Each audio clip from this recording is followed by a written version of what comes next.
Tara, thank you. Now on 5 on 2, remembering a Dayton area nun killed in Brazil a decade ago. An event called Living Out the Lessons of Sister Dorothy Stang will be held tonight at Chaminade Julian High School. And joining us now is Sister Joan Krim, who was a very good friend for many years of Sister Dorothy. And as many people know, certainly Sister, she was murdered 10 years ago defending the rights of poor farmers down in the Amazon. I know you're one of the speakers at tonight's event, so we welcome you to 5 on 2.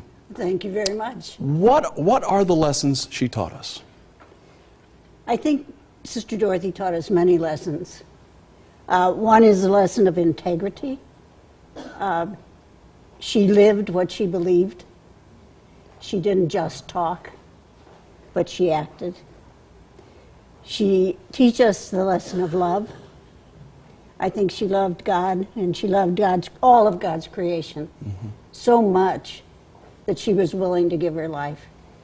Well, she made a huge sacrifice in more ways than one. I mean, this is a woman who was, born and raised here in the Dayton area, who completely uprooted her life and took a huge risk, ultimately leading to her death, to go someplace like the Amazon and work and defend people she really didn't know. Why do you think she did that? Dorothy loved people. She loved God's creation. She loved the people. She loved the animals. We were working together in Coroatá, Maranhão. Our people were moving into the Amazon.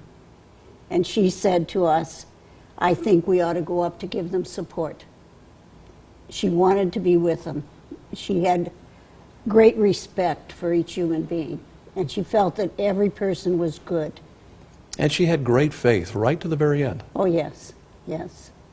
She was reading the Beatitudes when she was shot, and she lived them. Yeah, I remember reading that. Speaking of that aspect, there's been some discussion, at least here locally, that the feeling was she was certainly, martyred for the Catholic Church, and there are some here I know in the Dayton area who believe that she should be under consideration for beatification and or sainthood by the Vatican. Is there any movement in that area, and should there be? I cannot respond to should there be. I think a lot of people believe there should be. Will there be? At this time, no. It's very expensive to have the process for canonization.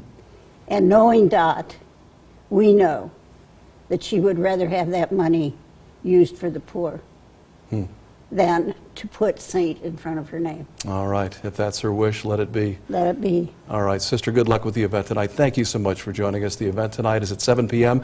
at Chaminade Julian. There will also be a documentary screening of a film called The Student, the Nun, and the Amazon. The event is free and open to all.